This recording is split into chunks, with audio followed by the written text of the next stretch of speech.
Number 1 है, यहाँ पे कांता देवी नाम की एक डोमेस्टिक वर्कर है, उसकी प्रॉब्लम्स को हम लोग यहाँ पे समझने की कोशिश करेंगे और उसके प्रॉब्लम्स के थ्रू हम लोग अपनी सोसाइटी की प्रॉब्लम्स को समझने की कोशिश करेंगे।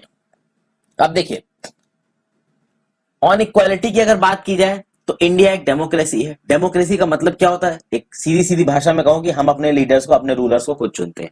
क्लास 6 की किताब में कुछ बेसिक एलिमेंट्स बताए गए थे इक्वालिटी के बारे में, ओके। और डेमोक्रेटिक गवर्नमेंट के बारे में, डेमोक्रेटिक गवर्नमेंट के बारे में जो सबसे पहला इंपॉर्टेंट फैक्टर बताया गया था, पीपल्स का पार्टिसिपेशन, लोगों का पार्टिसिपेशन।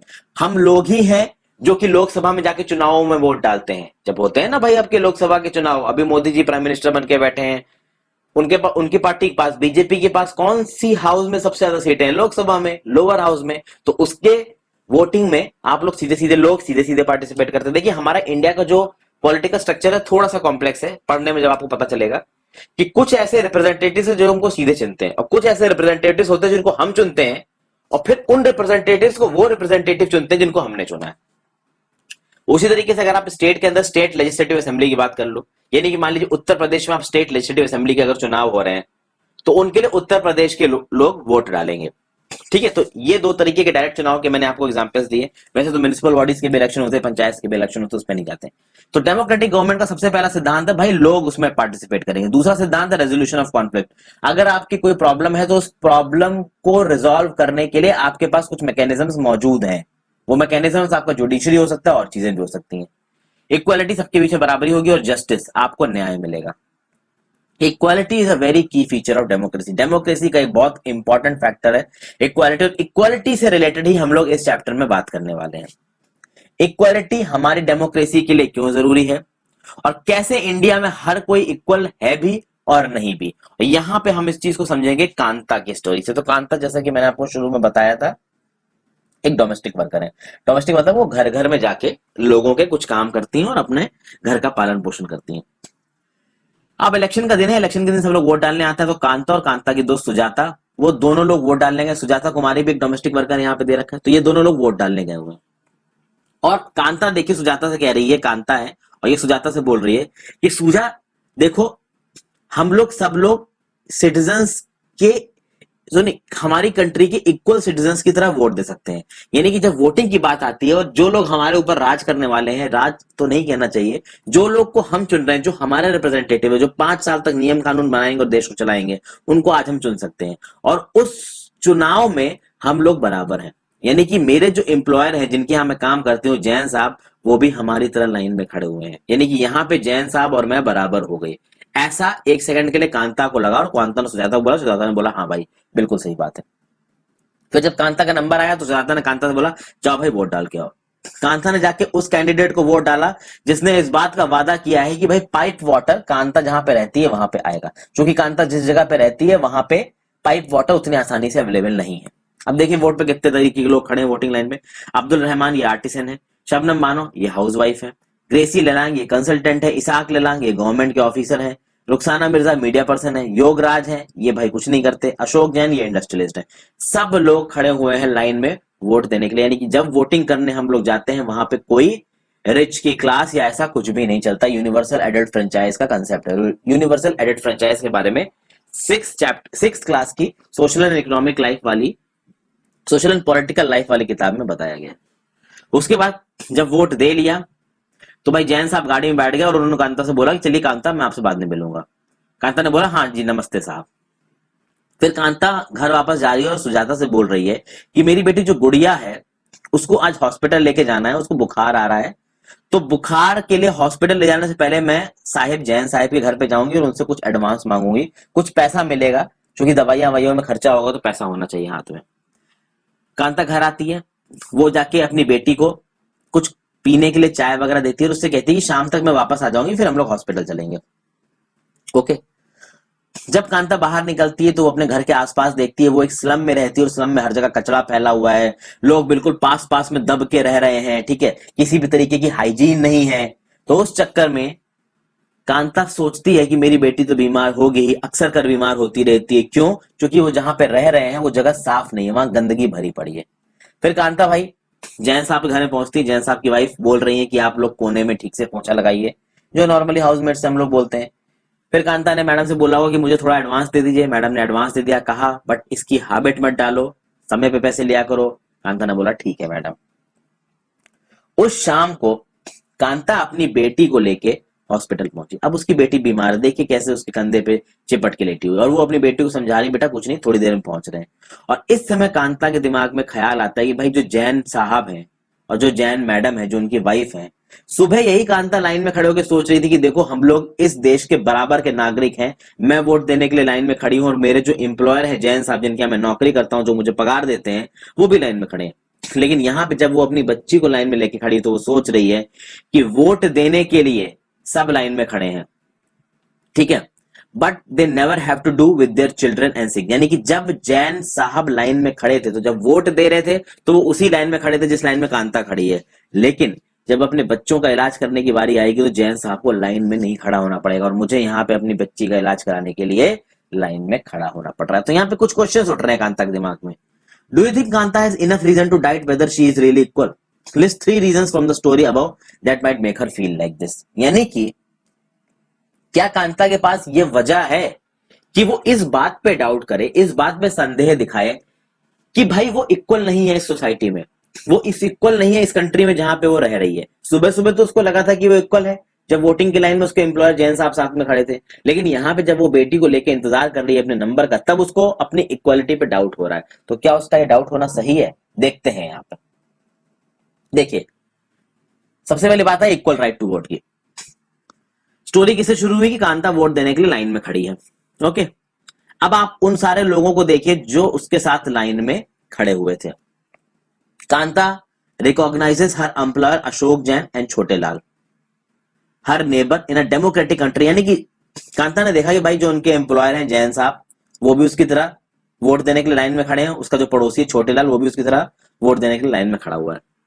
अब जब डेमोक्रेटिक कंट्री की बात आती है, डेमोक्रेसी का मतलब ही यही है कि भाई सब लोग बराबर हैं, सब लोग बराबरी से वोट देंगे। तो इंडिया जैसी डेमोक्रेटिक कंट्री की बात आई तो चाहे कोई एक पर्सन कितना पढ़ा लिखा हो, चाहे वो किसी भी कास्ट का हो, चाहे वो किसी भी रिलीजन का हो, चाहे गरीब हो चाहे अमीर हो, वो बराबरी से वोट दे सकता है। यानी कि यूनिवर्सल एडल्ट फ्रेंचाइज का कंसेप्ट है और ये डेमोक्रेसी में बहुत इंपॉर्टेंट होता है। यूनिवर्सल एडल्ट फ्रेंचाइज कंसेप्ट को आप कैसे समझेंगे? जैसे फॉर एग्जांपल आजादी से पहले, फ्रेंड्स, आजादी से पहले आपको पता नहीं है जो भी इलेक्शंस होते थे ना, उस इलेक्शंस में हर कोई वोट देने के लिए एलिजिबल नहीं होता था उस टाइम पे। उस इलेक्शन में वही आदमी वोट दे सकता था जिसके पास एक मिनिमम अमाउंट ऑफ इनकम हो, जिसपे वो एक मिनिमम अमाउंट ऑफ टैक्स दे रहा हो, उसके पास इतनी मिनिमम अमाउंट ऑफ जमीन हो। तो इस समय पे बहुत सारे ऐसे क्राइटेरिया होते थे आजादी से पहले, और जो लोग इन क्राइटेरिया को फुलफिल करते थे उनको वोट देने दिया जाता था, और वुमेन वगैरह को तो वोट देने ही नहीं दिया जाता था। इस तरीके की चीजें हमारी आजादी से पहले एग्जिस्ट करती थी। जब आजाद हुआ नेशन तो हमारे कॉन्स्टिट्यूशन मेकर्स ने और हमारे प्राइम मिनिस्टर जवाहरलाल नेहरू ने इस बात को एंश्योर किया कि देश में यूनिवर्सल एडल्ट फ्रेंचाइज आएगी। यूनिवर्सल एडल्ट फ्रेंचाइज मतलब कि कोई इंसान कितना भी गरीब है, कितना भी अमीर है, कितना वो टैक्स भर रहा है या वो टैक्सेबल ब्रैकेट में ही नहीं आता, चाहे वो किसी रिलीजन का हो, कास्ट का हो, मेन हो, वुमेन हो, ट्रांसजेंडर हो, वो कोई भी हो, वो वोट डाल सकता है। इंडिया में इस बात की आजादी दी गई। तो एक पर्सन एक वोट डालेगा और इसको बोला जाएगा यूनिवर्सल एडल्ट फ्रेंचाइज। यानी ये नहीं होगा कि भाई एक अमीर आदमी है तो उसके वोट की कीमत ज्यादा है, गरीब की कम है, ऐसा नहीं होगा। और ये जो आइडिया है ना यूनिवर्सल एडल्ट फ्रेंचाइज का, this is based on the idea of equality. Okay, Kanta भाई वोट देने के लिए खुश थी, क्योंकि वो वोट देना उसको इस बात की खुशी दे रहा था कि वो बाकी सबके बराबर थी। लेकिन जैसे जैसे उसका दिन बीत रहा है, कांता को ये महसूस हो रहा है कि भाई वो एक्चुअली में बराबर नहीं है। अब कांता को ऐसा महसूस क्यों हो रहा है? कांता की जिंदगी का एक दिन देखते। कांता एक स्लम में रहती है। स्लम क्या होता है? स्लम बेसिकली एक डेंस हैबिटेशन होती है दोस्तों, ठीक है। आपने अलग अलग तरीके की हैबिटेशन देखी होंगी, भगवान करे कभी आपको स्लम ना देखना पड़े और ना स्लम के अंदर रहना पड़े, क्योंकि मैंने स्लम्स देखे हैं। मैं मुंबई में बहुत सालों से रह रहा हूं, मुझे स्लम्स को मैंने अंदर से जाके देखा है, चौल को भी जाके देखा है, स्लम को भी जाके देखा है। अगर आप लखनऊ यूपी वगैरह साइड में रहते हो या किसी गांव में रहते हो, किसी छोटे कस्बे में रहते हो, तो आप देखोगे कि वहां पे लोग ठीक ठाक अमाउंट के घर में रहते हैं, उनके घरों में काफी सारी जगह होती है, ठीक है, सैनिटेशन साफ सफाई होती है, इस तरीके की चीजें होती हैं। हर जगह नहीं होती पर ज्यादातर जगह पे हमको दिखती हैं। जब आप एक स्लम में घुसोगे, जब आप चौल में घुसोगे, तो आप देखोगे कि भाई बहुत छोटे से इलाके में बहुत सारी स्लम में तो बहुत सारी झोपड़पट्टियां आपस में घुसी रहेंगी। और चौल में क्या होता है कि पास में बहुत सारे छोटे छोटे सीमेंटेड घर होंगे, बट वो बहुत डेंस होंगे। बट चौल से भी ज्यादा डेंस होता है आपका स्लम। छोटी छोटी झोपड़पट्टियां एक दूसरे के साथ घुसी हुई होंगी, उस एक एक झोपड़पट्टी में चार चार लोग रह रहे होंगे, अगल बगल इतनी गंदगी होगी, अपना कूड़ा उठा के घर के बाहर ही फेंक देंगे। कुछ लोगों को अगर जाके मतलब आप समझ रहे एक्सक्रीशन का कोई प्रोसेस करना हो तो वो आसपास ही जाके करेंगे, तो मतलब गंदगी वहां की हवा में ही हो जाती है। और चूंकि वो स्लम में रहती है, गंदगी उसकी हवा में है, उसके घर के पास से एक नाला गुजरता है, इसलिए वहां पे बहुत सारी गंदगी है, बहुत सारे बैक्टीरियाज हैं, जिसके चक्कर में उसकी डॉटर अक्सर कर बीमार पड़ जाती है। अब कांता को अपनी बेटी को हॉस्पिटल लेके जाना, उसके पास उसके लिए पैसे भी चाहिए, ठीक है, और वो छुट्टी नहीं ले सकती, क्योंकि अगर वो छुट्टी ले लेगी तो फिर वो पैसा कहां से लाएगी? जो उसके एम्प्लॉयर है जैन साहब और जैन मैडम, उससे जाके पैसा भी लेना है। प्लस जब वो अपना जॉब करती है घर में एक मेड की तरह, तो वो बहुत ज्यादा थक जाती है। और थकने के भी बाद, उसने वोट डाला, पूरे दिन काम किया, थकने के बाद फिर वो अपनी बेटी को हॉस्पिटल लेके जा रही है, और हॉस्पिटल के सामने एक लंबी लाइन में खड़ी है। और सोचिए एक बच्चा बीमार है, वो उसकी गोद में है, और कांता उसको वहां पे लेके खड़ी हुई है। और खास बात उस गवर्नमेंट हॉस्पिटल के सामने यह है कि जितने भी लोग वहां पे लाइन लगा के खड़े हैं वो सब पुअर हैं। यहाँ पे कांता ने एक चीज रियलाइज की, सुबह जो वोटिंग की लाइन लगी थी वहां पे जितने लोग उस लाइन में खड़े थे वो सारे के सारे गरीब नहीं थे, वो पुअर नहीं थे। बट गवर्नमेंट हॉस्पिटल के बाहर जो लाइनें लगती है उसमें सब गरीब होते हैं। इसका मैं अपना खुद का एक एक्सपीरियंस आप लोगों के साथ शेयर करने चाहूंगा फ्रेंड्स। मैं एक बार राम मनोहर लोहिया हॉस्पिटल लखनऊ में, वहां पे एक बार गया। तो उस राम मनोहर लोहिया अस्पताल में मेरा किस्मत अच्छी थी कि मेरे पास एक रेफरेंस था। जब मैं अंदर घुसा, मैंने 1 रुपए का पर्चा बनवाया। पर्चे में मैंने बताया कि सर मेरे को पीठ में दर्द हो रहा है, तो उन्होंने एक डॉक्टर को रेफर कर दिया। भाई मैं उस डॉक्टर के पास गया, उस डॉक्टर के पास में एक रेफरेंस से गया था, इसलिए कंपाउंडर मुझे अलग से अंदर लेके गया। लेकिन वो अलग से अंदर जाना मुझे बहुत खल गया, क्योंकि उस डॉक्टर के केबिन के बाहर एक लंबी लाइन लगी थी, कम से कम 50 लोग थे उस लाइन में। 50 people were standing in this line. और जो डॉक्टर्स के केबिन थे वो आसपास थे, और हर केबिन के पास 50 लोगों की कम से कम लाइन लगी हुई थी। ये एक सरकारी हॉस्पिटल का नजारा होता है दोस्तों, कभी जाके देखिएगा, आपको अच्छा नहीं लगेगा, आपको ये लगेगा कि भगवान करे कभी हॉस्पिटल आने की जरूरत ना पड़े। तो अब हम इक्वालिटी के काइंड्स की बात करते हैं। देखिए कांता एक डेमोक्रेटिक कंट्री में रह रही है, उसकी तरह और भी बहुत सारे लोग डेमोक्रेटिक कंट्री में रह रहे हैं, उनके पास वोट देने का अधिकार है। बट उनकी लिविंग कंडीशंस ऐसी हैं, उनकी वर्किंग कंडीशंस ऐसी हैं कि भैया वो इक्वल है ही नहीं। जैसे कि आप एक डेली वेज वर्कर की बात कर लो, और एक ऐसे पर्सन की बात कर लो जो कि किसी बड़ी कंपनी में, मान लीजिए हैदराबाद की गूगल में 40 लाख के पैकेज पे काम कर रहा है। अब एक पर्सन जो हैदराबाद के गूगल में 40 लाख के पर्सन में काम कर रहा है, और एक डेली वेज लेबरर है आपका हैदराबाद। अब ये डेली वेज लेबरर हैदराबाद में 500 रुपए दिन की दिहाड़ी पे काम करता है, ठीक है, और ये हैदराबाद के पास, इस हैदराबाद से लगभग 400 किलोमीटर दूर इसका गांव है, इसकी पूरी फैमिली गांव में है। बट अपनी फैमिली को छोड़ के दिन के 500 रुपए के लिए हैदराबाद में आके काम कर रहा है। वहीं पे ये 40 लाख सालाना कमाने वाला एक गूगल टेकी भी हैदराबाद में रह रहा है। खास बात यह है कि जब ये डेली वेज लेबरर और जब ये टेकी वोट डालने जाएंगे तो इनकी वोट की कीमत एक एक ही होगी, लेकिन आप देख पा रहे हैं कि यहाँ पे इनकी पर्सनल वर्थ, क्रूड शब्दों में बोला जाए कि इनकी जो औकात है उसमें बहुत ज्यादा डिफरेंस है, ठीक है। तो भाई गरीबी की वजह से लोगों को डिफरेंशिएशन देखने में मिलता है, इस बात में कोई डाउट नहीं है। बट गरीबी ही एक अकेला कारण नहीं है जिसकी वजह से लोगों को डिफरेंस देखने को मिलता है। बहुत सारे ऐसे कारण हैं जिसकी वजह से अलग अलग तबके के लोगों को इंडिया में अलग अलग तरीके का डिस्क्रिमिनेशन देखने को मिलेगा। और वन कॉमन फॉर्म ऑफ जो इनइक्वालिटी है इंडिया में, वो है भाई कास्ट सिस्टम। अगर आप रूरल इंडिया में रहते हैं तो भैया आपकी कास्ट आइडेंटिटी बहुत ज्यादा डोमिनेंट हो जाती है। फॉर एग्जाम्पल, अगर आपने स्वदेश मूवी देखी हो, तो स्वदेश मूवी में एक नासा में काम करने वाला इंजीनियर शाहरुख खान जब गांव में जाता है तो उसका गोत्र पूछ रहे होते हैं। यानी गांव वालों के लिए जरूरी क्या है? गोत्र। इस बात से कोई फर्क नहीं पड़ रहा कि वो नासा में साइंटिस्ट है, उन गांव वाले अनपढ़ों को यह पता ही नहीं है कि नासा होता क्या है। समझ गए? तो गांव में जहां पे लोगों के पास एजुकेशन नहीं है, वो पुराने ख्यालात को मानते हैं, वहां पे कास्ट सिस्टम बहुत ज्यादा डोमिनेंट है। ओके, वहीं पे अगर आप अर्बन इंडिया में बात करोगे तो अर्बन इंडिया में कास्ट सिस्टम अब डोमिनेंट नहीं रह गया। अर्बन इंडिया में लोग पढ़े लिखे हो गए हैं, जॉब करते हैं, सब लोग आसपास रहते हैं, दोस्ती की तरह रहते हैं। अब अगर आप किसी एक बड़े टेकी फर्म में काम कर रहे हो या किसी एक गवर्नमेंट डिपार्टमेंट में काम कर रहे हो, मुंबई जैसे शहर में, दिल्ली जैसे शहर में, तो वहां पे आप अपने दोस्त का कास्ट नहीं देखोगे, नॉर्मली नहीं देखोगे, एक पढ़ा लिखा इंसान तो नहीं देखेगा। लेकिन क्या ये बात पूरी तरीके से सही है? भाई पूरी तरीके से सही नहीं है। ये कैसे आपको पता चलेगी? यहाँ पे देखिए कुछ एड्स दिख रहे हैं आपको।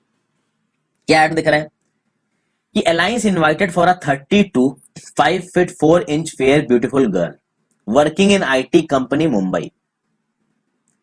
इनको एक लड़का चाहिए, वो लड़का का कास्ट नो बार लिख रखा है और साथ साथ लिख रखा है SC ST एक्सक्यूज, मतलब आप SC ST हमको आप लोग अप्रोच मत करिए। तो जब ये लिख रखा है तो कास्ट नो बार क्यों लिख रखा है? समझ गया बात को? तो यहां पे देखिए एक लड़की के लिए रिक्शा देखा जा रहा है और साथ साथ लिख रखा है SC ST एक्सक्यूज। उसी तरीके से यहां पे देखिए qualified beautiful tall girl for Gupta boy, मतलब बॉय गुप्ता ही होना चाहिए। यहाँ पे देखिए तमिल ब्राह्मण आयंगर ग्रूम चाहिए इनको स्पेसिफिकली, मतलब तमिल ब्राह्मण का भी एक सबसेक्ट आयंगर ग्रूम चाहिए इनको। तो ये सब पढ़े लिखे लोगों के एडवर्टीजमेंट है जो बड़े बड़े पेपर में देते थे, और भैया ये बड़े नॉर्मल एडवर्टीजमेंट है, आज की डेट में भी आपको दिख जाएंगे।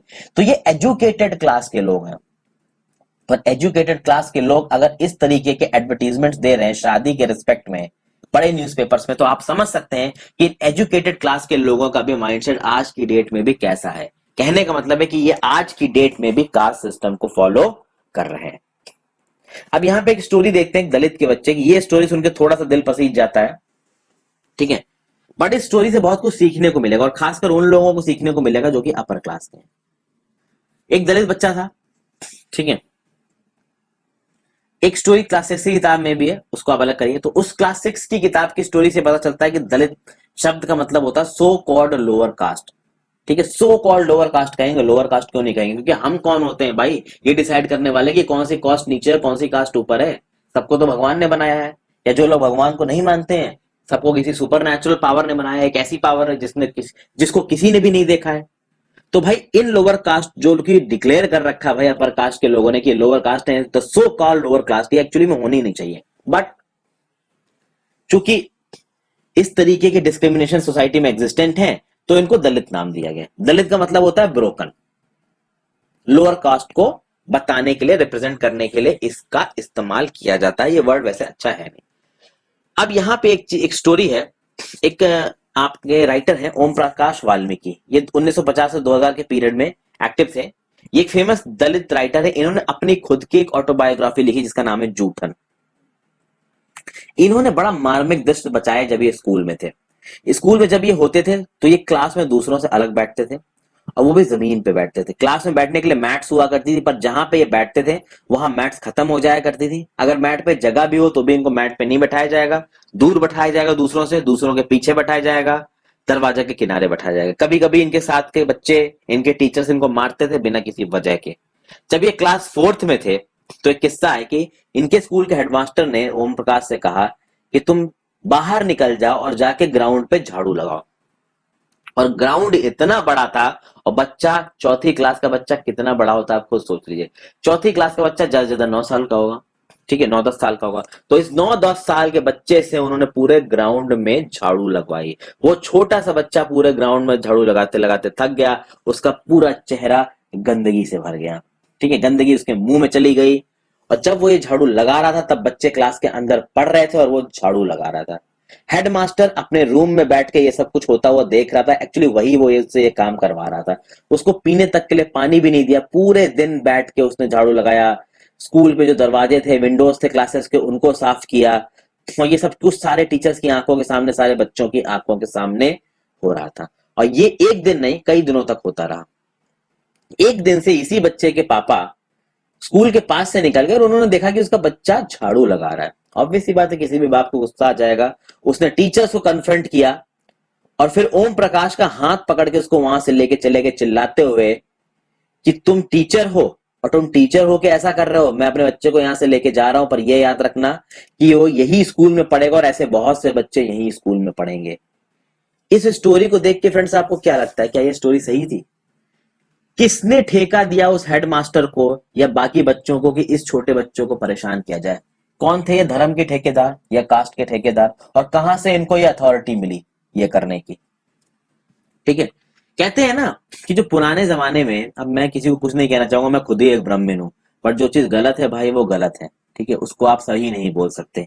पुराने जमाने में जो हायर कास्ट थी ना, उन्होंने अपनी बादशाहत को बचाने के लिए लोअर कास्ट को दबा दिया ताकि वो सुपीरियर बन के रहें। हिंदुइज्म धर्म को उन्होंने प्योरीफाई किया, ऐसा उनका कहना था, बट उन्होंने हिंदुइज्म धर्म को प्योरीफाई नहीं किया, उन्होंने हिंदुइज्म धर्म को अंदर से कमजोर बना दिया। ठीक है, उन्होंने कुछ नहीं किया, उल्टा धर्म का नुकसान किया उन्होंने, अगर देखा जाए एक तरीके से। और किसने इन लोगों को अथॉरिटी दी थी धर्म का ठेकेदार बनने की? कौन उतर के आया था? किसी ने अथॉरिटी नहीं दी थी। इन लोगों ने अपने ताकतवर होने का फायदा उठा के दूसरे को कमजोर बना के अपना राज किया। समझ गए? तो ये हुआ था उस टाइम पे। चलिए, ये स्टोरी खत्म हो गई। एक दूसरी स्टोरी है। ये स्टोरी जो सेकंड स्टोरी है, ये एक ऐसा स्टूडेंट है जो इंडिया की लार्ज सिटी में, मुंबई दिल्ली जैसी सिटी में मान लीजिए, एक मिस्टर और मिसेस अंसारी हैं, न्यूली वेडेड कपल हैं। ये भाई एक सिटी में आते हैं, घर ढूंढ रहे हैं रहने के लिए। मिस्टर अंसारी और मिसेस अंसारी सिटी में नौकरी कर रहे हैं, मान लीजिए दिल्ली में, घर ढूंढ रहे हैं रहने के लिए, भाई कहीं रहा जाए। तो एक प्रॉपर्टी डीलर से मिलते हैं।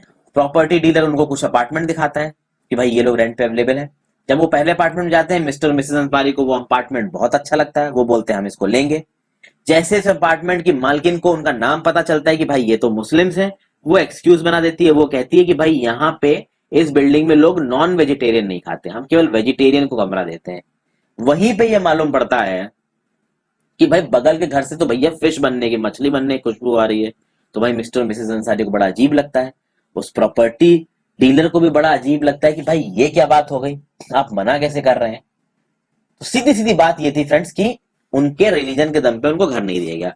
उसी तरीके से वो एक और अपार्टमेंट में गए, तीसरे अपार्टमेंट में गए, बट हर जगह पे उनके रिलीजन के चक्कर में उनको घर नहीं मिल रहा था। तो इसमें उस प्रॉपर्टी डीलर ने इनसे बोला, मिस्टर मिसेस अंसारी से, कि अपना नाम आप मिस्टर और मिसेस कुमार दिखा दीजिए। इस बात पे मिस्टर और मिसेस अंसारी ने मना कर दिया। बिल्कुल मना करेंगे फ्रेंड्स, उनकी खुद की एक डिग्निटी है, ये उनका नाम है जिसको वो बचपन से कैरी कर रहे हैं, ये नाम उनको उनके माँ बाप ने दिया है, वो कैसे इस नाम को बदल देंगे। फाइनली 1 महीने तक ढूंढने के बाद उनको एक ऐसा घर मिला जहां पे उनको मकान किराए पे मिला। ठीक है, तो ये देखिए फ्रेंड्स, यहाँ पे कुछ क्वेश्चंस दे रखे हैं, क्वेश्चंस के आप खुद जवाब देने की कोशिश कीजिए। व्हाई, पहले ये पहली स्टोरी से रिलेटेड है, why do you think Om Prakash Valmiki was being treated unequally by his teachers and classmate. फिर imagine yourself as Om Prakash Valmiki and write 4 lines about how do you feel if you were in the same situation as him. इसको आप लिखिए friends. Actually ये लिख के आप इस बात को समझ सकोगे कि वो जो बच्चा था ओम प्रकाश, वो उस समय पे कितनी परेशानी में था। फिर अगला क्या है, why do you think Ansaris were being treated unequally? Why would you do if you were in Ansari's position and could not find a place to live because some people did not live next to you, want to live next to you because of the religion you practice? तो इस तरीके की चीजों का आप जवाब देने की कोशिश कीजिए एक बार खुद से। ओके, अब हम यहाँ पे बात करते हैं डिग्निटी को। इन्हीं 2 चीजों को हम लोग डिग्निटी से जोड़ेंगे। जो 2 स्टोरीज हमने पहले सुनी है, इसको डिग्निटी से जोड़ते हैं। देखिए, हम जिंदगी में हमारे साथ क्या हो रहा है, इस चीज को हमने देखा कि हमारे साथ जिंदगी में क्या हो रहा है काफी हद तक इस बात पे भी डिपेंड करेगा कि भाई हम किस कास्ट में पैदा हुए, किस रिलीजन को हम मानते हैं, जबकि ऐसा होना नहीं चाहिए। ठीक है, कभी कभी इस बात पे भी डिपेंड करता है कि भाई हम लड़के हैं या फीमेल है, मेल है या फीमेल है। तो ये सब चीजें जो कि हमारे कंट्रोल के बाहर है। अब हम किस कास्ट में पैदा हुए, ये हमारे कंट्रोल के बारे में बाहर है। हम किस रिलीजन में पैदा हुए, ये हमारे कंट्रोल के बाहर है। वो अलग बात है कि रिलीजन चेंज कर सकते हैं, बट फिर भी हम मेल है, हम फीमेल पैदा हुए, ये हमारे कंट्रोल के बाहर है। तो ये चीजें हमारे कंट्रोल के बाहर थी, बट फिर भी इन चीजों की वजह से डिस्क्रिमिनेट किया गया मिस्टर ओम प्रकाश के अगेंस्ट में, मिस्टर अंसारी के अगेंस्ट में। तो Om Prakash Valmiki and Ansaris are being treated unequally on the basis of differences of caste and religion. अब जब भी आप किसी भी पर्सन को कास्ट या रिलीजन के बेसिस पे अनइक्वली ट्रीट करेंगे तो आप उसकी डिग्निटी को हर्ट करेंगे, उसके ऑनर को हर्ट करेंगे।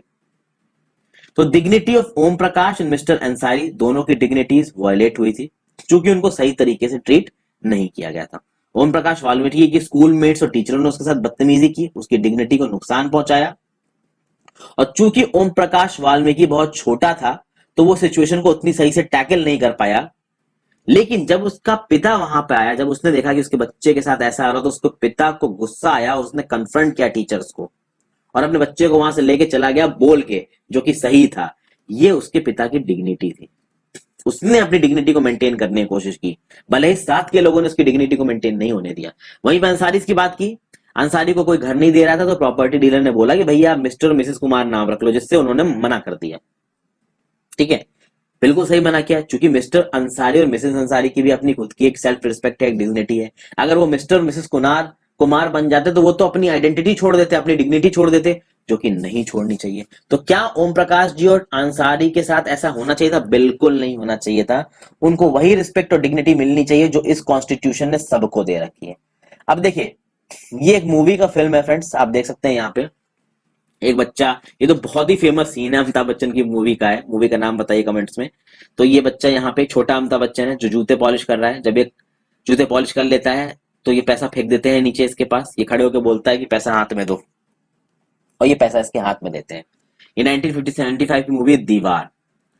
तो इस बच्चे ने जिसके लिए काम किया उससे बोला कि भाई मैं जो प्रोफेशन कर रहा हूं, भले मैं जूता साफ कर रहा हूं, मैं इज्जत से पैसे कमा रहा हूं, और जो भी मैं काम कर रहा हूं उस काम की आपको भी जरूरत है, आप आके मेरे पास जूते पॉलिश करवा रहे हो, तो इसीलिए मैंने जो आपके लिए काम करके दिया, आप जब मुझे पैसे दे रहे हैं तो डिग्निटी से दीजिए।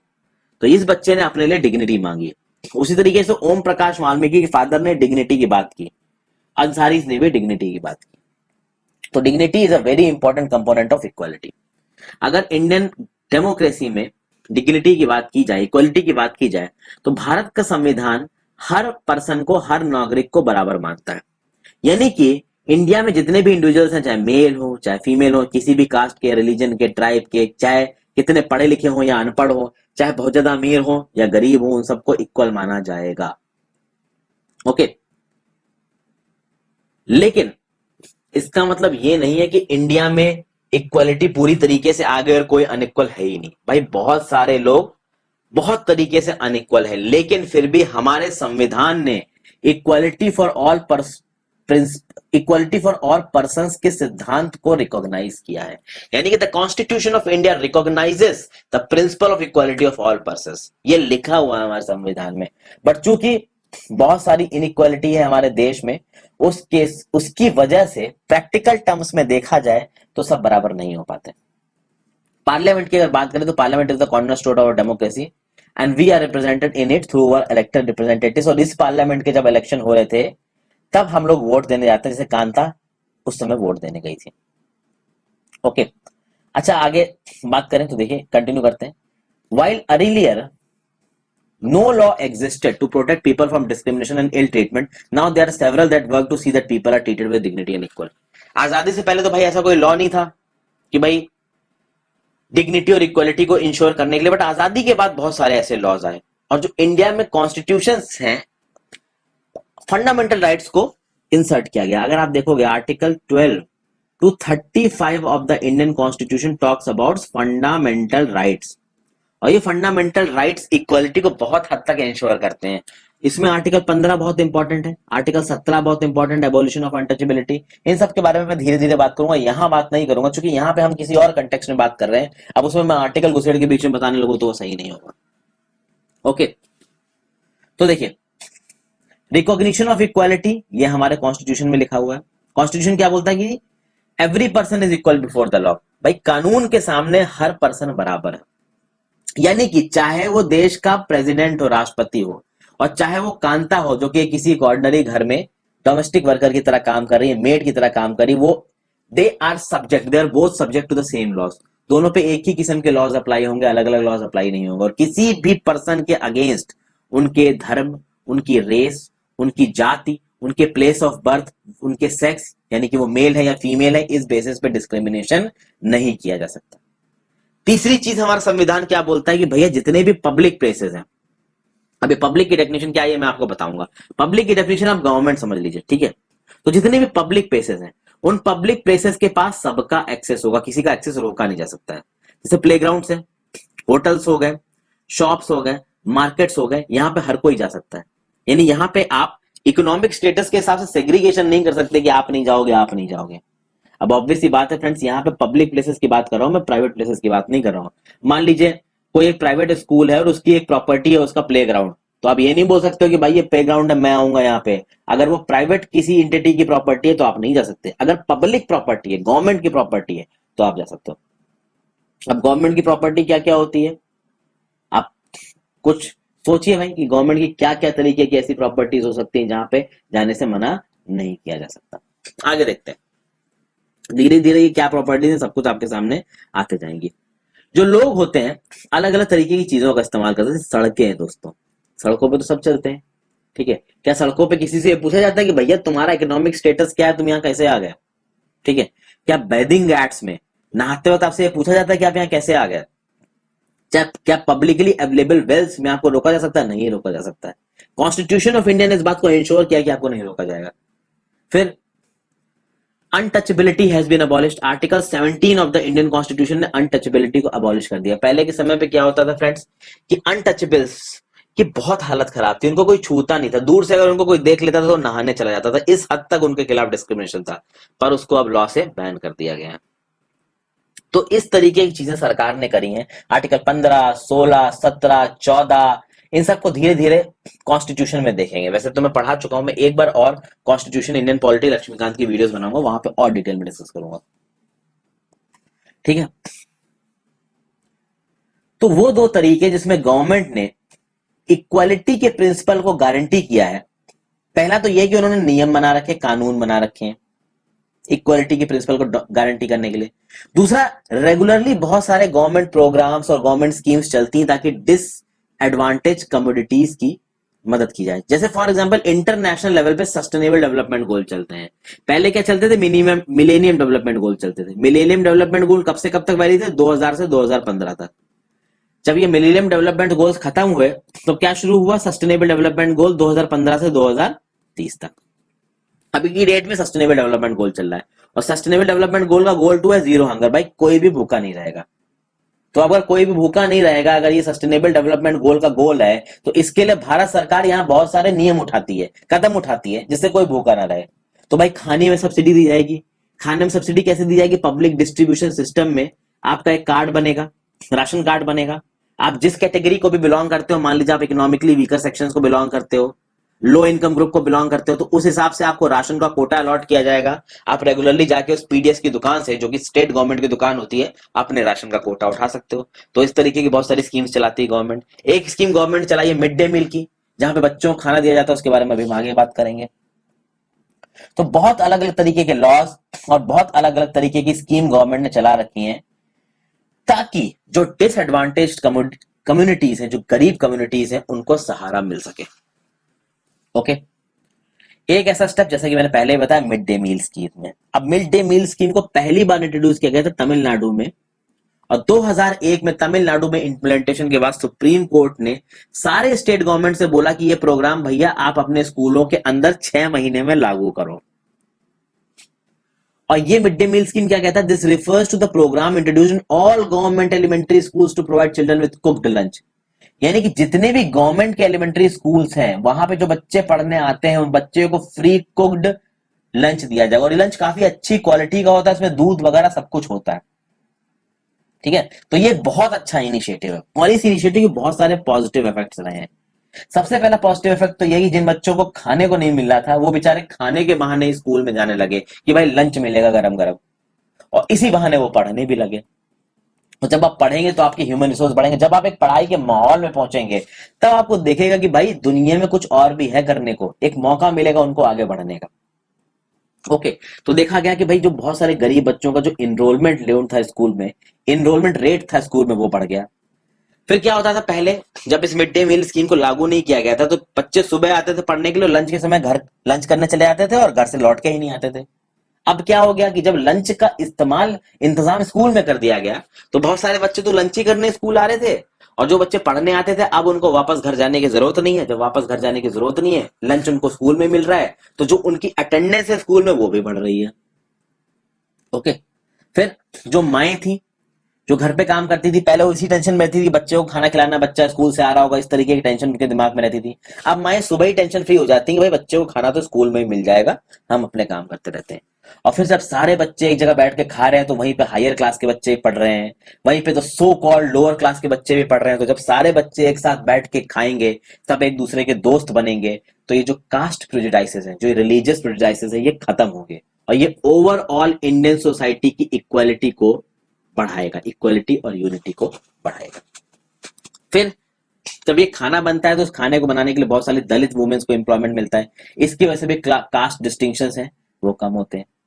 ओके, और प्लस बच्चों का जो आप कह सकते हैं बॉडी मास इंडेक्स है, बच्चों का जो न्यूट्रिशन का लेवल है वो भी बढ़ रहा है, उसमें वेस्टिंग और स्टंटिंग कम होगी, क्योंकि एक टाइम का गर्मा गर्म खाना पेट भर के जब उनको मिलेगा, ये एक बहुत बड़ी चीज है। देखिए एक टाइम का गर्मा गर्म खाना हो सकता है आपके लिए बड़ी बात ना हो, बट आपको ये पता होना चाहिए कि इंडिया में ऐसे बहुत सारे बच्चे हैं, केवल बच्चे ही नहीं, ऐसे बहुत सारे एडल्ट्स हैं जिनको पेट भर के खाना नसीब नहीं हो रहा है। ओके, उसके बाद अब गवर्नमेंट प्रोग्राम्स चलाए गए हैं और उसकी वजह से इक्वालिटी ऑफ अपॉर्चुनिटी में थोड़ा सा इंप्रूवमेंट आया है, लेकिन अभी भी बहुत सारा इंप्रूवमेंट करने की जरूरत है। भले ही आपने mid day meal school programme चला दिया जिसकी वजह से पुअर बच्चे आके स्कूल में पढ़ने लगे, लेकिन अभी भी वो स्कूल जो कि गवर्नमेंट है और जो कि रूरल एरियाज में है, और वो स्कूल जो कि प्राइवेट है और जो कि अर्बन एरियाज में, उनको काफी बड़ा फर्क है। अमीर बच्चों वाले जो स्कूल्स होते हैं वहां पे बहुत अलग अलग तरीके के रिसोर्सेज होते हैं, समझाने के बहुत अलग अलग तरीके होते हैं, और अनफॉर्चुनेटली वहां के बच्चे ज्यादा सीख रहे हैं कंपेयर टू दोज स्टूडेंट्स जो कि गरीब एरियाज में रहते हैं और सरकारी स्कूलों में पढ़ते हैं। ठीक है, आज भी इंडिया में ऐसे बहुत सारे स्कूल्स हैं जहां पे बहुत सारे दलित बच्चों के अगेंस्ट में डिस्क्रिमिनेशन किया जाता है, बिल्कुल वैसा ही डिस्क्रिमिनेशन जो कि ओम प्रकाश वाल्मीकि के साथ किया गया था। उनकी डिग्निटी के साथ रोज खेला जाता है, उनको मजाक उड़ाया जाता है, उनको नीचा दिखाया जाता है। और दुख की बात यह है कि जो लोग, जो पढ़े लिखे लोग हैं, एजुकेटेड क्लास है, ऊपर का तबका है, वो ये काम कर रहा है।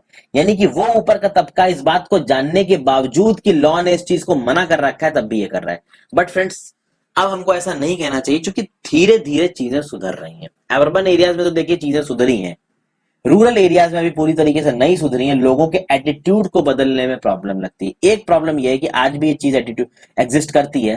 भाई हमारे आजादी मिले 70 साल हो चुके हैं, उसके बाद भी अगर ये चीज आज एग्जिस्ट कर रही है, इसका मतलब ये है कि लोगों के एटीट्यूड में, लोगों का जो इनेट नेचर है उसमें चेंज होने में प्रॉब्लम आती है। और वो चेंज तब होगा जब उन लोगों की सोच में चेंज होगा। इसलिए जरूरी ये है कि जो नई जनरेशन है आज की डेट में, वो अपनी सोच में फर्क लाए, क्योंकि जब उसकी सोच में फर्क लाएगा तो वो अपने बच्चों को वही चीजें सिखाएंगे। जब वो अपने बच्चों को वही चीजें सिखाएंगे तो सोसाइटी में बहुत सारी चीजें बदलेंगी। ठीक है, अच्छा, अभी इक्वालिटी की बात की जाए, यहाँ पे एक बहुत अच्छा कोट है डॉक्टर अंबेडकर जी का। फ्रेंड्स, डॉक्टर अंबेडकर जी के वर्ड्स हैं, आप जाके यहाँ पे पढ़िए, काफी सारी चीजें आपको अच्छी पता करने को मिलेंगी। और एक चीज मैं यहाँ पे लाइन बस बोलना चाहूंगा कि nothing is more disgraceful for a brave man than to live life devoid of self respect. B R Ambedkar ji ने बोला कि किसी भी ताकतवर इंसान, ताकतवर तो नहीं कहना चाहिए, किसी भी ब्रेव इंसान में, जो हिम्मत वाला इंसान है, उस हिम्मत वाले इंसान से इससे ज्यादा शर्म की बात नहीं हो सकती कि वो सेल्फ रिस्पेक्ट के बिना जिए। हर हिम्मत वाले इंसान को सेल्फ रिस्पेक्ट के साथ जीना चाहिए। अब issue of equality in other democracies की बात करते हैं। भैया दूसरी डेमोक्रेसीज में क्या हालात है? क्या इंडिया ही एक ऐसी जगह है जहां पे भैया डिस्क्रिमिनेशन है? क्या कहीं और डिस्क्रिमिनेशन होता है? भैया दुनिया भर में डिस्क्रिमिनेशन के एग्जाम्पल्स मिलते हैं, और डिस्क्रिमिनेशन के एग्जाम्पल्स डेमोक्रेटिक कंट्रीज में मिले हैं। इंडिया के बाद जो बड़ी डेमोक्रेसीज आती है उनमें आती है यूनाइटेड स्टेट्स ऑफ अमेरिका। और यूनाइटेड स्टेट्स ऑफ अमेरिका में बहुत लंबे समय के लिए स्लेवरी की प्रथा चली है। इस स्लेवरी की प्रथा में क्या होता था कि अफ्रीका से स्लेव्स लाए जाते थे और उनको भाई जानवरों की तरह रखा जाता था, सारा काम उनसे करवाया जाता था। अमेरिका में दो हिस्से बटे हुए थे, एक जगह पे स्लेवरी बैन थी और एक जगह पे स्लेवरी धड़ल्ले से चल रही थी। लेकिन धीरे धीरे भाई स्लेवरी खत्म हुई। लेकिन स्लेवरी खत्म होने के बाद भी जो उनके नाते, जो मतलब अफ्रीकन अमेरिकन की जो नेक्स्ट रेस है ना, वो आज की डेट में जो रह रही है अमेरिका में, वो आज की डेट में भी उनकी लाइफ व्हाइट अमेरिकन से काफी खराब है। उनका स्टेटस बहुत अनइक्वल है, वो बहुत पुअर है, वो अभी भी उस लेवल पे नहीं आ पाए हैं जिस लेवल पे व्हाइट अमेरिकन है। शुरुआत में उनकी हालत बहुत खराब थी। उनको इक्वल राइट्स मूवमेंट के लिए हुआ क्या फ्रेंड्स? देखिए 1950 में एक मूवमेंट चलाया गया और इस मूवमेंट का एम क्या था कि भैया इक्वल राइट्स, बराबर के राइट्स देने हैं अफ्रीकन अमेरिकन को। पहले क्या होता था यूनाइटेड स्टेट्स में कि अफ्रीकन अमेरिकन को अनइक्वली ट्रीट किया जाता था, और लॉ ने भी, कानून ने भी उनको इक्वालिटी नहीं दे रखी थी। यानी पहले कुछ इस तरीके के नियम हुआ करते थे अमेरिका में कि बस में अगर कोई ब्लैक पर्सन सीट पे बैठा है और अगर कोई व्हाइट पर्सन आ जाएगा तो ऑटोमेटिकली उस ब्लैक पर्सन को खड़े हो जाना और व्हाइट पर्सन को सीट देनी है। लेकिन एक रोजा पार्क्स करके एक ब्रेव वुमेन थी, 1913 से 2005 में वो एक्टिव थी। वो एक अफ्रीकन अमेरिकन वुमेन थी। एक दिन का काम करके वो घर लौट रही थी, काफी थकी हुई थी। एक व्हाइट मैन आया, उनसे उठने को कहा, उन्होंने उठने को मना कर दिया 1 दिसंबर 1955 के, और उनके रिफ्यूजल से एक एजिटेशन शुरू हुआ, और इस एजिटेशन में अफ्रीकन अमेरिकन ने बढ़ चढ़ के हिस्सा लिया। और ऐसा नहीं है फ्रेंड्स कि सिर्फ अफ्रीकन अमेरिकन ने बढ़ चढ़ के हिस्सा लिया, व्हाइट सोसाइटी के लोग में भी बहुत सारे लोगों ने सपोर्ट किया था इस चीज को। अगर स्लेवरी से रिलेटेड आपको समझना हो, जानना हो कि किस तरीके की स्लेवरी उस समय पे हुआ करती थी, तो एक मूवी है 12 years a slave. 12 years a slave है, बहुत ही बेहतरीन मूवी, उसको जाके देखिए फ्रेंड्स। और एक और सवाल आपसे पूछना चाहूंगा कि अमेरिका के एक ऐसे राष्ट्रपति का नाम बताइए जिन्होंने लिटरली लड़ाई करी, एक मूवमेंट को स्पीयरहेड किया स्लेवरी को खत्म करने के लिए। इस राष्ट्रपति का नाम था अब्राहम लिंकन। ठीक है, अब्राहम लिंकन। ओके, तो जब इस लेडी रोजा पार्क्स ने इस व्हाइट मैन को बैठने की जगह नहीं दी, तो उसके बाद एक मूवमेंट शुरू हुआ। उस मूवमेंट का नाम था सिविल राइट्स मूवमेंट, और फाइनली एक सिविल राइट्स एक्ट पास हुआ 1964 में, जिसपे डिस्क्रिमिनेशन को प्रोहिबिट कर दिया गया on the basis of race, religion और नेशनल ओरिजिन। इसने बोला कि भाई अफ्रीकन अमेरिकन चिल्ड्रन, जो कि पहले जिनके लिए अलग स्कूल हुआ करते थे, अब वो सब एक स्कूल में पढ़ सकते हैं व्हाइट चिल्ड्रन के साथ साथ। ओके, और बहुत सारे अलग अलग तरीके के राइट्स दिए गए इन अफ्रीकन अमेरिकन को। अफ्रीकन अमेरिकन आज भी पुअरेस्ट लॉट में आते हैं यूएसए में। ठीक है, उसके बाद बहुत सारे ये जो अफ्रीकन अमेरिकन चिल्ड्रन थे ना, पहले सिर्फ गवर्नमेंट स्कूल्स में जा पाते थे, जिनमें बहुत कम फैसिलिटीज होती थी, और उनमें अच्छे टीचर्स भी नहीं हुआ करते थे। और जो व्हाइट चिल्ड्रन होते थे वो प्राइवेट स्कूल्स में जाते थे, या फिर उन गवर्नमेंट स्कूल्स में जाते थे जो भाई अच्छे रेट के होते थे। लेकिन बाद में इस एक्ट के थ्रू अफ्रीकन अमेरिकन चिल्ड्रंस को ये राइट दिए गए कि भाई वो व्हाइट चिल्ड्रंस के साथ अच्छे स्कूलों में पढ़ सकते हैं। तो ये एक्ट 1964 में पास हुआ था। इब्राहिम लिंकन के पास जाके पढ़िए फ्रेंड्स, समय मिले तो 12 इयर्स अ स्लेव मूवी भी देखिए, अच्छी मूवी है। अब यहाँ पे आर्टिकल 15 की बात की गई फ्रेंड्स। आर्टिकल 15 को समझने की कोशिश करते हैं। क्या लिखा हुआ? Prohibition of discrimination on grounds of religion, race, caste, sex और प्लेस ऑफ बर्थ। यानी place of birth, location, sex male या फीमेल, कास्ट जाति, रेस और रिलीजन। अब रेस के बेसिस पे तो इंडिया में ज्यादा नहीं होता, बट रिलीजन के बेसिस पे होता है। पहला, the state shall not discriminate against any citizen on ground only of religion, race, caste, sex, place of birth और एनी ऑफ देम। यानी स्टेट किसी भी सिटीजन के अगेंस्ट में डिस्क्रिमिनेशन नहीं करेगा। कौन से ग्राउंड्स पे? धर्म के ग्राउंड पे, रेस के ग्राउंड पे, कास्ट के ग्राउंड पे, सेक्स के ग्राउंड पे, प्लेस ऑफ बर्थ और एनी ऑफ देम। दूसरा क्या लिखा है? No citizen shall on grounds only of religion, race, caste, sex, place of birth और any of them be subject to any disability, liability, restriction or condition with regard to access to shops, public restaurants, hotels and places of public entertainment, the use of wells, tanks, bathing ghats, roads and places of public spots mentally wholly or partly out of the state funds or dedicated to the use of general public। यानी कि आपके race के basis पे, religion के basis पे, cast के basis पे, sex के बेसिस पे, प्लेस ऑफ बर्थ के बेसिस पे आपको किसी शॉप में, किसी पब्लिक रेस्टोरेंट में, किसी होटल में, किसी प्लेस ऑफ पब्लिक एंटरटेनमेंट में जाने से नहीं रोका जा सकता। यानी कि अगर कोई शॉपिंग मॉल है तो उस मॉल में घुसने से एक पुअर पर्सन को नहीं रोका जा सकता। इस बात की guarantee article 15 of the Indian constitution में लिखी हुई है। किसी पब्लिक रेस्टोरेंट में जाने से आपको नहीं रोका जा सकता। लेकिन अभी राइट्स में एक कैच है, किसी पब्लिक रेस्टोरेंट में जाने से नहीं रोका जा सकता, किसी होटल में जाने से नहीं रोका जा सकता, पर इसका मतलब ये नहीं है कि आप उस होटल में जाके फ्री खाना खा सकते हैं। खाना खाने के लिए आपको वहां पैसा देने पड़ेगा। मॉल्स में जाके अगर आपको चाहिए, फूड कोर्ट में खाना खाना है, दुकानों से कपड़े खरीदना है, तो आप खरीद सकते हैं, कोई रोक नहीं सकता है, बट आपको पैसे देने पड़ेंगे। समझ गए? उसी तरीके से सरकार ने अगर कोई वेल बनवाया है, किसी टैंक में पैसा दिया है, किसी बाथिंग गेट को बनवाया है, रोड्स तो सरकारी बनवाती है, प्लेसेस ऑफ पब्लिक रिजॉर्ट बनवा रखा है, और ये प्लेसेस या तो पूरी तरीके से सरकार के पैसे से बने हैं या पार्टली सरकार से पैसे से बने हैं, तो उनमें भी किसी को जाने से रोका नहीं जा सकता। कौन से बेसिस पे? रिलीजन के बेसिस पे, रेस के बेसिस पे, कास्ट, सेक्स या प्लेस ऑफ बर्थ के बेसिस पे। अब इस पॉइंट 1 और 2 में एक चीज फ्रेंड्स बहुत जबरदस्त है जो आपको समझनी है, वो है only on off religion, only of religion. ये ओनली क्या डिनोट करता है?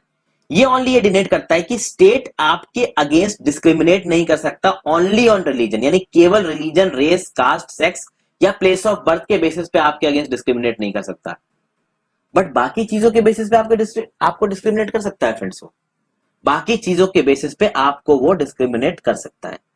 इसका एक एग्जांपल देता हूं मैं फ्रेंड्स आपको।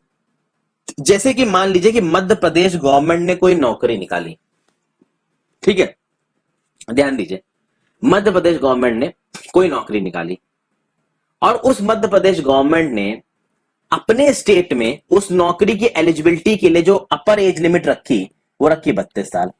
यानी कि जो मध्य प्रदेश के निवासी हैं, अगर वो 32 साल की उम्र के हैं तो वो गवर्नमेंट जॉब में अपीयर हो सकते हैं। और यही एज लिमिट, मान लीजिए मैं एक हाइपोथेटिकल सिचुएशन दे रहा हूं, बाकी स्टेट्स के लिए उन्होंने रखी 24 साल। यानी बाकी स्टेट्स के लोग अगर उस मध्य प्रदेश का वो एग्जाम देंगे तो केवल 24 साल तक की उम्र के होंगे तभी वो दे सकते हैं, नहीं तो नहीं दे सकते। अब यहां पे एक डिस्क्रिमिनेशन हो रहा है कि भाई मध्य प्रदेश के जो निवासी हैं अगर वो 32 साल तक के भी हैं तब भी वो परीक्षा दे सकते हैं, लेकिन मध्य प्रदेश के बाहर के निवासी का 24 साल या उससे कम का होना जरूरी है परीक्षा को देने के लिए। तो क्या वो आर्टिकल 15 का वायलेशन है? वो आर्टिकल 15 का वायलेशन नहीं है दोस्तों, क्योंकि आर्टिकल 15 में क्या लिखा है? रिलीजन, रेस, कास्ट, सेक्स और प्लेस ऑफ बर्थ के बेसिस पे आप डिस्क्रिमिनेट नहीं कर सकते हैं। लेकिन ये तो कोई क्राइटेरिया नहीं था ना। इवन जॉब में भी एक रीजनेबल अमाउंट ऑफ रिस्ट्रिक्शंस लगाए जा सकते हैं। मान लीजिए कि आपको कोई जॉब मिली, अब एक पर्टिकुलर जॉब को लेने के लिए आपको उस जगह का डोमिसाइल होना जरूरी है। एक एग्जांपल देता हूं, आपने रिजर्वेशन के बारे में सुना होगा फ्रेंड्स, बैकवर्ड क्लासेस को ओबीसी, एससी, एसटी रिजर्वेशन कोटे के बारे में सबको पता है। इसका बहुत बेस्ट एग्जांपल दे रहा हूं। एससी, एसटी और ओबीसी कोटे अलग अलग स्टेट गवर्नमेंट्स में हर जगह पे है। मतलब एससी, एसटी का कोटा आपका मध्य प्रदेश में भी आपको मिलेगा और आपका उत्तर प्रदेश में मिलेगा। लेकिन उत्तर प्रदेश में मान लीजिए यूपी पीसीएस का एग्जाम हुआ और उस यूपी पीसीएस के एग्जाम में कुछ लोग जनरल कैटेगरी सिलेक्ट होंगे, कुछ लोग एससी कैटेगरी सिलेक्ट होंगे, कुछ लोग एसटी कैटेगरी सिलेक्ट होंगे, कुछ लोग ओबीसी सिलेक्ट होंगे। उत्तर प्रदेश के एग्जाम में एससी, एसटी और ओबीसी कैटेगरी के कोटे का फायदा केवल उन एससी, एसटी और ओबीसी को मिलेगा जिनके पास स्टेट गवर्नमेंट, यूपी की स्टेट गवर्नमेंट के द्वारा इश्यू किया हुआ एससी, एसटी या ओबीसी का सर्टिफिकेट हो।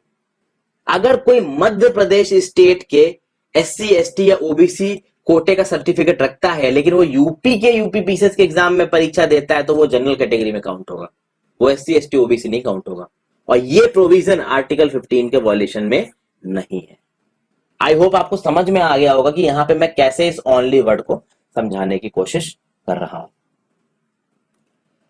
तो काफी सारी चीजें आपको यहां पे समझ में आई। कुछ दे रखा है यहां पे, चैलेंजेस टू डेमोक्रेसी। ये क्या है? देखिए, किसी भी कंट्री को पूरी तरीके से डेमोक्रेटिक नहीं कहा जा सकता। कुछ कंट्रीज डेमोक्रेसी के पैमाने पे नीचे आती हैं, कुछ बहुत ऊपर आती हैं।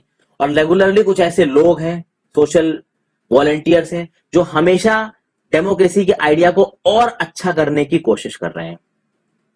ठीक है, और इसमें सबसे जरूरी यह है कि भाई सब लोग अपनी डिग्निटी के लिए लड़ें, सब लोग अपनी डिग्निटी को रिकॉग्नाइज करें, ये बहुत ज्यादा जरूरी है। लेकिन अभी भी लोगों के माइंडसेट में चेंज नहीं हुआ है, इसलिए क्लैश बन के बैठा है। और this clash is actually a challenge to democracy.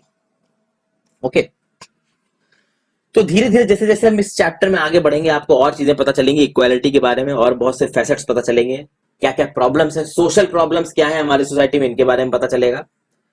तो बने रहिए मेरे साथ friends. Thank you for watching. अगर आपको ये वीडियो पसंद आई तो वीडियो को लाइक कर देना फ्रेंड्स। लाइक कर देंगे तो ये वीडियो को यूट्यूब और अपने सर्च इंजन में प्रमोट करेगा। Thank you for watching friends, have a great day. ध्यान रखिए अपना।